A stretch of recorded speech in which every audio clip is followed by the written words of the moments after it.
The great Stoic philosopher Epictetus once remarked, "The key is to keep company only with those who elevate you, whose presence brings out your best." You might be familiar with the saying, "You are the average of the 5 people you spend the most time with." Today, we will delve into this concept through a Stoic perspective. We'll explore 7 types of individuals who can potentially hinder your journey in Stoic philosophy and discuss strategies for managing these challenging relationships. Before we dive in, please like the video to support my efforts in spreading Stoic philosophy. If you're not subscribed yet, consider subscribing and activating the notification bell so you don't miss out on any future content.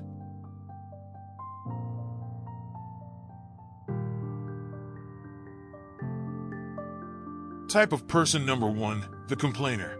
We all know someone who seems to find fault in everything, be it the weather, their job, or even a popular restaurant's food. They never miss an opportunity to voice their dissatisfaction. You might think, why should I care? I can simply ignore them. However, consistent exposure to such negativity can drain your mental energy, much like a leaky faucet gradually emptying your reservoir. Stoicism advises us to concentrate on actionable solutions rather than dwelling on problems. For instance, working on a project with a habitual complainer can turn meetings into exhausting sessions of grievances without constructive discussion. This can lower the team's morale, divert focus from finding solutions, and leave you feeling disillusioned with the project and possibly with life itself. So, how does Stoicism help in dealing with a complainer? First, try to limit your time with this individual.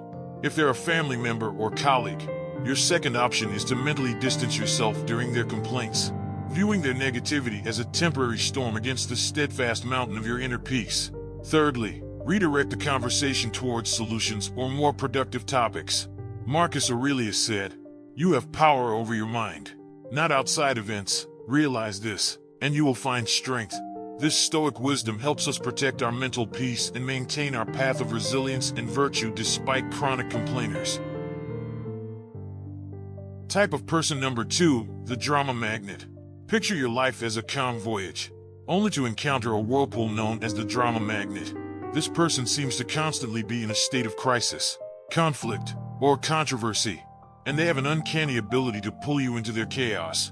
Initially, their energy might seem exciting, but you'll soon find that navigating their storm is exhausting and perilous. Their crises often feel personal, dragging you into conflicts you had no part in. For example, if a friend frequently falls out with others in your social circle, their issues might start to affect your relationships as well.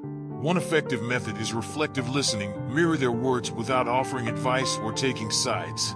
If they say, "I can't believe Sarah said that about me," you could respond, "So you feel betrayed by Sarah's words?" This approach provides emotional support without involving yourself in the drama. Another tactic is to become selectively unavailable. Stoicism teaches us to value our time, so during certain periods, turn off your phone and focus on your work or personal growth. As Seneca said, true happiness is to enjoy the present without anxious dependence upon the future. By concentrating on the present and not letting others' drama disrupt your life, you can sail smoothly towards personal growth. Type of person number 3, the naysayer. Imagine you're an artist painting a vibrant canvas, only for a naysayer to walk in and critique every stroke. They might question your choices or cast doubt on your ambitions. For instance, if you're excited about a new career path and share your enthusiasm, a naysayer might quickly list all the reasons why it won't work out. Their doubts can start to erode your self-confidence and vision. To deal with a naysayer, try asking them for advice instead of just sharing your plans. When placed in an advisory role, they may offer more constructive feedback rather than outright negativity. Another method is positive confrontation. Challenge them to think of solutions rather than just criticizing. If they say, "You'll never be able to switch careers now," you might respond, "Interesting perspective. How do you think someone could successfully make a career change?" This deflects negativity and fosters a more constructive conversation. Remember, as Epictetus said, we have 2 ears and 1 mouth so that we can listen twice as much as we speak. Use this wisdom to discern valuable feedback from mere noise and continue painting your life with the colors that matter to you. Type of person number 4, the victim. Think of life as a chess game where each player has the same pieces and goals. The victim, however, blames external factors for their poor moves, perceiving themselves as perpetually in checkmate due to forces beyond their control. Their story is a continuous narrative of woe, with themselves cast as the helpless protagonist. For instance, if a friend constantly blames failed relationships on their ex-partners, they might drag you into their narrative, potentially influencing your own mindset. To manage a victim, Stoicism advises against becoming their savior. Instead, practice compassionate detachment, show empathy, but don't try to rescue them from their challenges. Offer a listening ear, but avoid becoming their constant problem solver. As Marcus Aurelius said, the best revenge is to be unlike him who performed the injustice. By maintaining your own control and perspective, you avoid becoming entangled in their victim mindset. Focus on making your own strategic moves, and remember, being perpetually in checkmate is often a choice rather than fate. Type of person number 5, the toxic positivist. Picture your life as a garden with both flowers and weeds. The toxic positivist, however, insists on ignoring anything that isn't a blooming rose. They often dismiss genuine struggles with a superficial, glittery optimism. If you're going through a tough time, they might advise you to just smile and be happy, neglecting the complexities of your emotions. To handle a toxic positivist, engage them in conversations that acknowledge both light and shadow. If they say, "Look on the bright side, at least you have your health," you might respond, "I appreciate that, but it's also okay to feel upset about this issue." Use emotional granularity to recognize and label your feelings accurately. As Seneca said, true happiness is to understand our duties toward God and man, to enjoy the present, without anxious dependence upon the future. The Stoic approach values embracing life's full complexity rather than focusing solely on the positive or negative. When the toxic positivist showers you with excessive cheer, remember that both sunshine and rain are needed for a thriving garden. Type of person number 6, the manipulator. Imagine your life as a movie script where you are the main character, with a clear vision of how your story should unfold.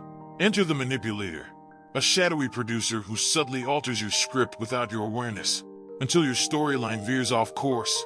They use emotional or psychological tactics, such as flattery or guilt, to get what they want from you.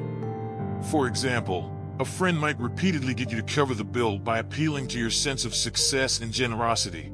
To counteract manipulation, use a technique called fogging. Acknowledge any truth in their statements but remain unaffected by their emotional coercion. If they say, "You're so successful, you should cover dinner," you could reply, "I've been doing well, but let's split the bill as usual." Setting clear boundaries is also crucial. If asked to lend money or commit to uncomfortable tasks, assertively say no while maintaining the relationship. As Epictetus noted, we cannot choose our external circumstances, but we can always choose how we respond to them. By responding differently, you reclaim control of your script and ensure your storyline aligns with your values. Type of person number 7, the time vampire. Envision your daily routine as a meticulously composed symphony. The time vampire, however, disrupts this harmony, turning your symphony into discordant noise.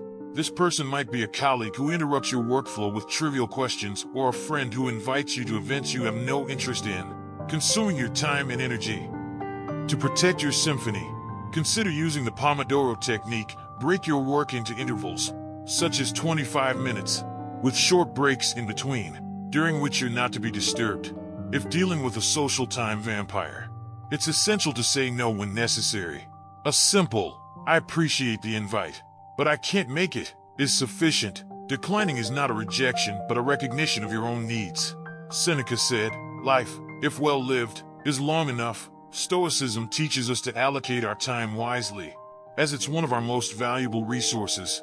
Ensure that each moment contributes meaningfully to your life's purpose and avoid letting time vampires disrupt your symphony. As we conclude our exploration of the types of people who can hinder our path to Stoic wisdom, remember that self-awareness is crucial. While it's easy to identify these types in others, reflecting on whether you might unintentionally play one of these roles yourself is the more challenging but enlightening task. Stoicism is about navigating the world and understanding ourselves. If today's discussion has prompted any insights or reflections, please share your thoughts in the comments. Let's engage in a dialogue that enriches us all. Until next time, May your choices reflect your virtues. Your actions embody your wisdom. And may your life be the masterpiece you are meant to create.